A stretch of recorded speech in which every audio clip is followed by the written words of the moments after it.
हमारे देश में गरीब लोगों को कुत्ता के समान लोग देखते हैं। मैं बड़े बड़े लोगों के साथ बैठ के देखा हूं। हेलो एवरीवन, आज हमारे शो में नए गेस्ट मिस्टर राम जी का बहुत बहुत स्वागत करूंगा मैं। धन्यवाद। और ये बचपन से दिल्ली में रहे हैं और दिल्ली की जो पहली कंडीशन थी और अब जो कंडीशन है, इस टॉपिक पे बात करेंगे। दिल्ली दिल्ली कैसे हो गई और दिल्ली में इतना बदलाव कैसे हो गया, किस सरकार से बदलाव इतनी आई, आज इस टॉपिक पे हम बैठ के बात करेंगे। राम जी सर, आप थोड़ा सा हमारे ऑडियंस को बताइए दिल्ली कैसे दिल्ली हो गई। पहले तो मैं आपका बहुत बहुत धन्यवाद करता हूँ आपके चैनल पे बुलाने के लिए। Thank you so much sir, आप मेरे चैनल में आने के लिए। आपका तो टाइम भी बहुत कम रहता है। देखो, अब आपने बुलाया, ये प्यार प्रेम है और प्यार प्रेम के आगे कुछ नहीं है जी।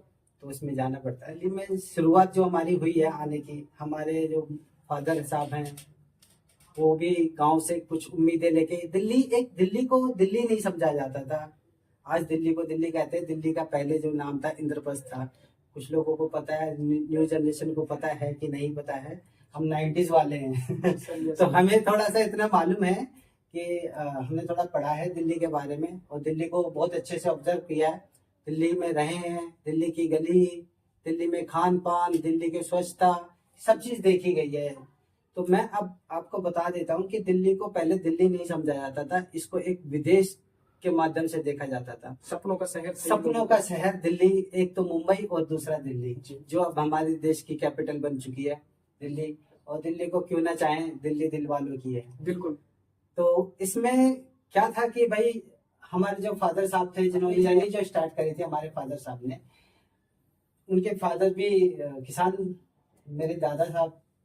तो उन्होंने जब उनको देखा कि भाई हम लोग तो किसानी कर लेते हैं लेकिन हमारे बच्चे किसानी में ना जाएं, वो कुछ आगे बढ़े, तो हमारे फादर को उन्होंने एजुकेशन के लिए आगे साथ दिया कि भाई तुम पढ़ो।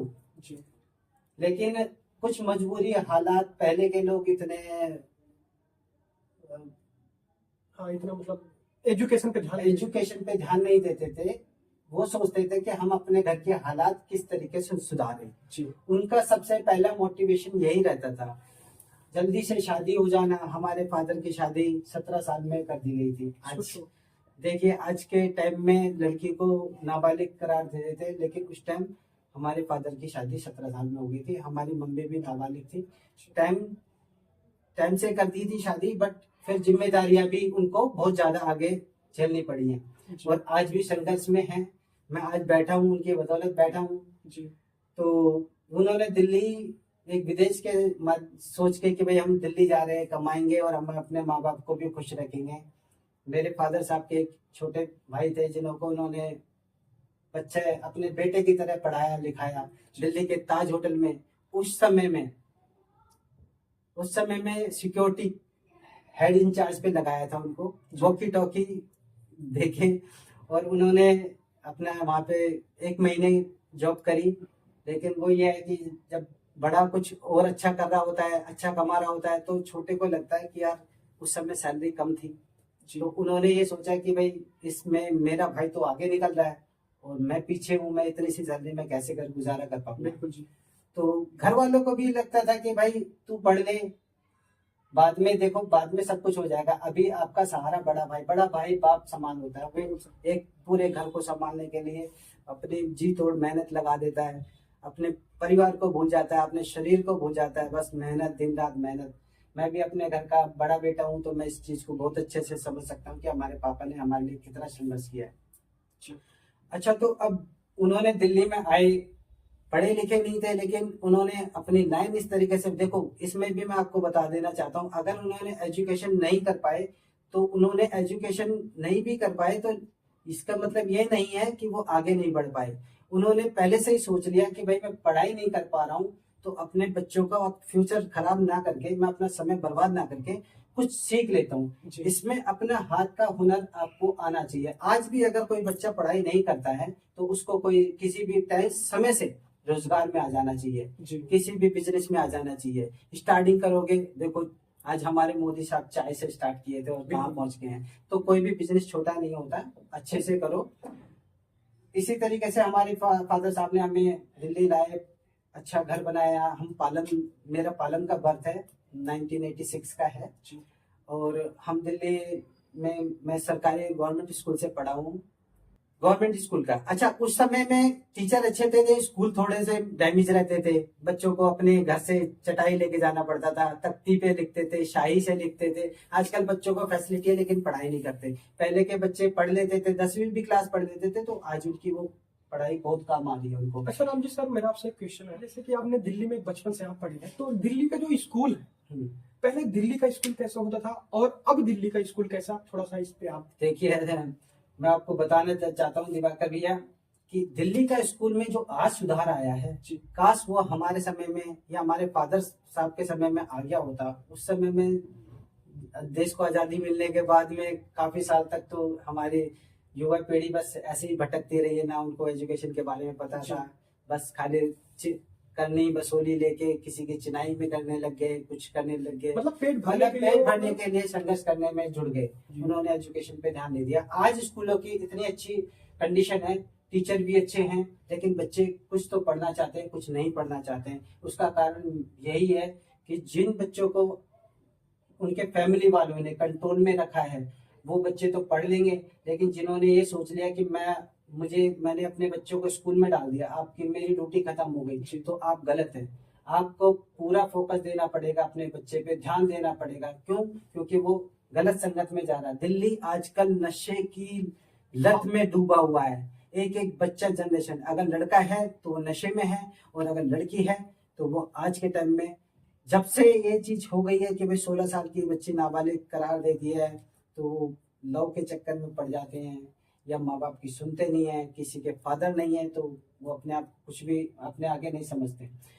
तो सरकार को इस पे भी थोड़ा ध्यान देना पड़ेगा। देखिए, मैं सरकार की बात करता हूँ दिल्ली में जी, तो पहले जो हमारे दिल्ली के पूर्व मुख्यमंत्री थे साहिब सिंह वर्मा, मैं अभी रिसेंटली जो है, मैं 13 साल से मतलब दिल्ली में, अभी मैंने यहाँ पे मुंडका के पास में रहने लगा हूँ, घेवरा में जी। और इन 13 सालों में जब हम यहाँ पे आए थे तो कुछ भी नहीं था, ना मेट्रो थी, सिंगल रोड था, ये नेशनल हाईवे। और शीला दीक्षित हमारे यहाँ की मुख्यमंत्री थी जिस समय मैं यहाँ पे दिल्ली में, हमने मूव करा था पालम से, हम यहाँ पे जब घेवरा में आए थे जी। तो शीला दीक्षित का यहाँ पे 15 साल उन्होंने दिल्ली पे राज किया है। मैं ये नहीं कहता हूँ कि उन्होंने स्कूल पे काम नहीं किया है या दिल्ली में कोई काम नहीं किया है, काम उन्होंने भी किया है।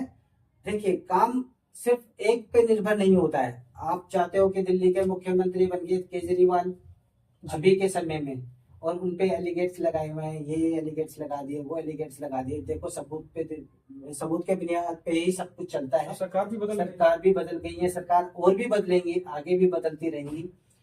लेकिन इन्होंने जो काम किया है, मैं आपको बताना चाहता हूँ, साहिब सिंह वर्मा एक ऐसी छवि थी, अगर आज मैं उनको देखता हूँ किसी के रूप में तो वो मेरे को नरेंद्र मोदी दिखाई देते हैं जी।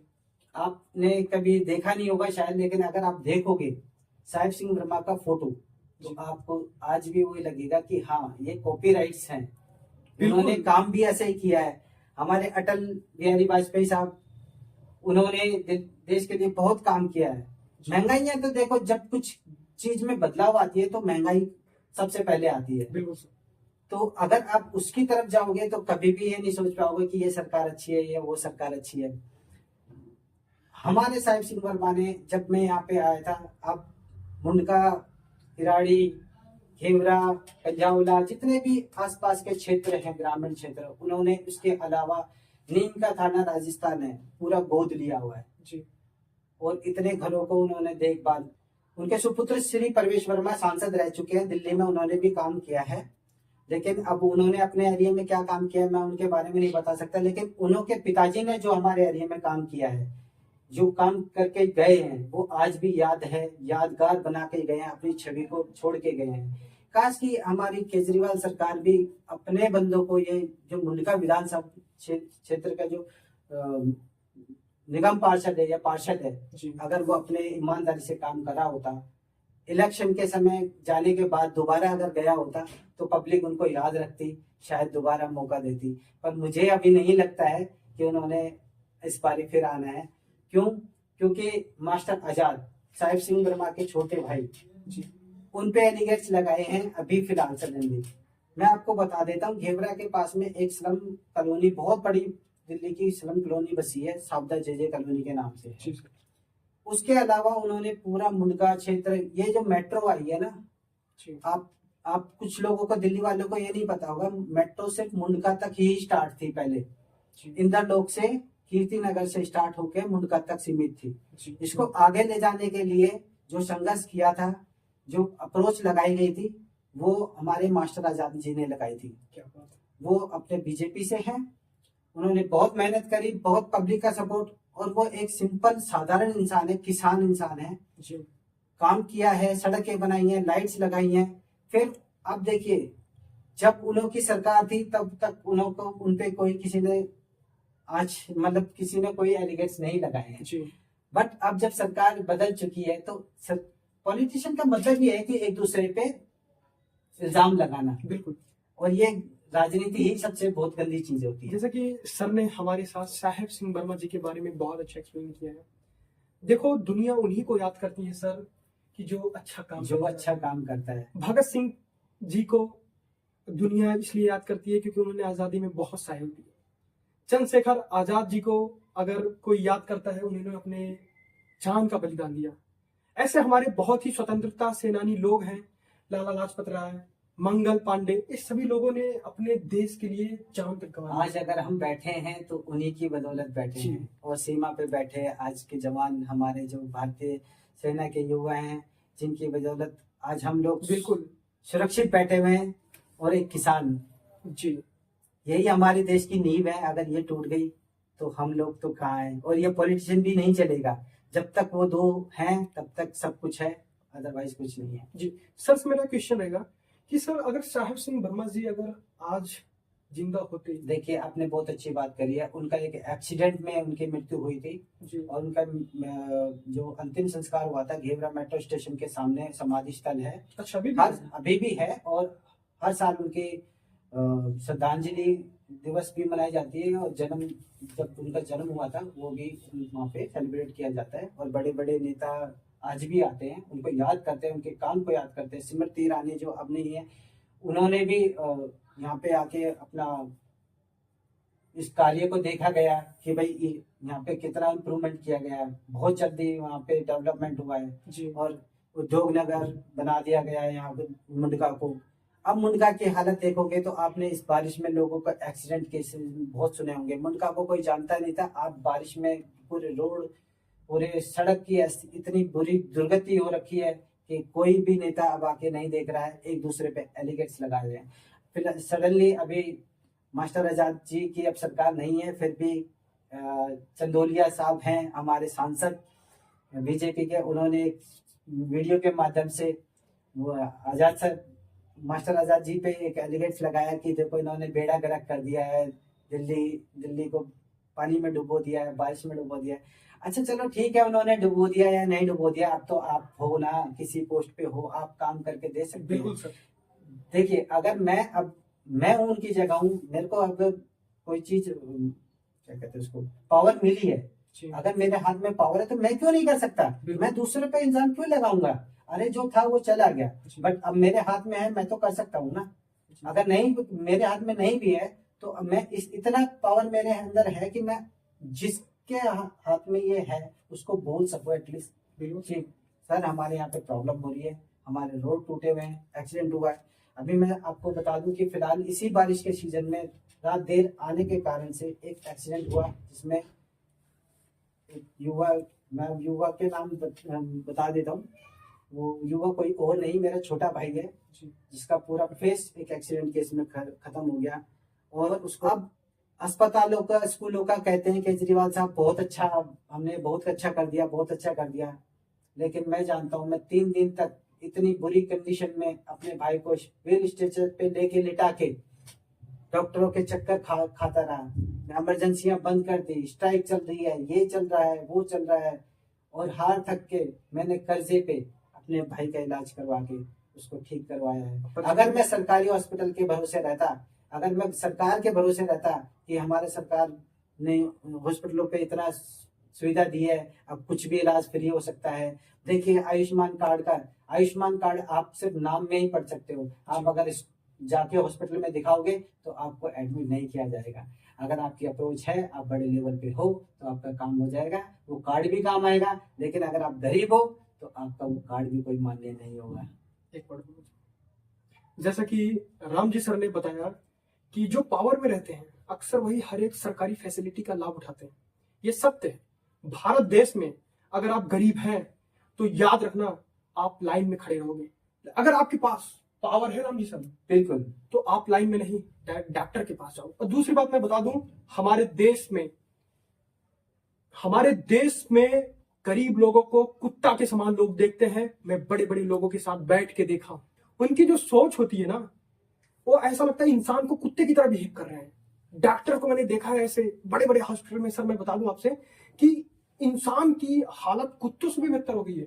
आप कैंसर हॉस्पिटल में चले जाइए, आप इधर दिल्ली के जो बड़े बड़े सरकारी हॉस्पिटल्स हैं देखो, सुबह देखिए आप तो अब जाके आपने सरकारी अस्पताल का हाल देखा है जी मैंने इस चीज को फेस किया है। जी फेस करने का रीजन यही रहा है, कोई भी शौक से हॉस्पिटल जाना नहीं चाहता, मजबूरी के कारण ही, बिल्कुल बिना अपनी आपकी आर्थिक स्थिति के कारण ही कोई सरकारी हॉस्पिटल में भगता है।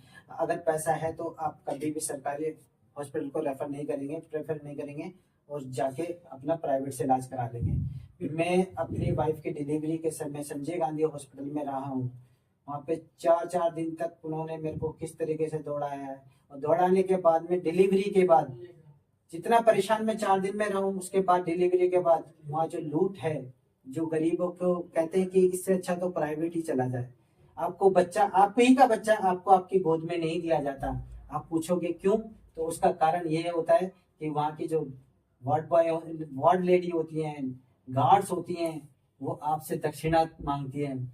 दक्षिणा बोलते हैं कि जब आपके बेटा हुआ या बेटी भी है, कुछ दो तभी तुम्हें बच्चा दिया जाएगा, सोने की चीज दो, पैसा दो, ये लालच डिमांड करती ये है। डिमांड होती है अंदर जाके। अब इंसान कुछ तो ये होता है कि भाई जो जेब में है वो ये सोचता है कि मेरा बच्चा बच गया, मेरी वाइफ ठीक है, जो है दे दो यार और कमा लेंगे। लेकिन जिन पे बिल्कुल नहीं है उनकी हालत पूछो, वो खाना भी अपने टाइम से नहीं खा पाते हैं, हॉस्पिटलों में बैठे, कितना बुरा हाल है। आप जाएंगे तो आप इसको महसूस कर पाएंगे। बिल्कुल सर, और मैं हॉस्पिटल विजिट करूंगा और आपको कुछ सीन भी दिखाऊंगा। दिल्ली की हालत और दिल्ली के हॉस्पिटल की हालत बहुत बेहतर हो चुकी है। दिल्ली में बदलाव तो बहुत कुछ हुआ है, लेकिन मैं बता दूं, याद रखना, जहां पे पैसे कम लगते हैं वहां पे सुविधाएं भी बहुत कम मिलती हैं। ये कहने की चीजें हैं कि दिल्ली सरकार और उत्तर प्रदेश की सरकार, सरकार गुजरात की कहीं की सरकार, भी हो सर, सरकार कहीं की भी हो, देखिए मुखिया जो घर का होता है वो सिर्फ कमा सकता है, आपका पूरा ध्यान नहीं रख सकता है। आप 24 घंटे आप पे नजर नहीं रख सकता अपने बच्चों पे। जी इसी प्रकार से सरकार होती है। सरकार में जैसे कि अब आप लगा लीजिए कि जो एमएलए होते हैं, विधायक होते हैं, उनके नीचे फिर निगम पार्षद या जो भी छोटे छोटे कैरेक्टर आए जाते हैं, मंत्री पद है या भी है, जी अगर वो अपने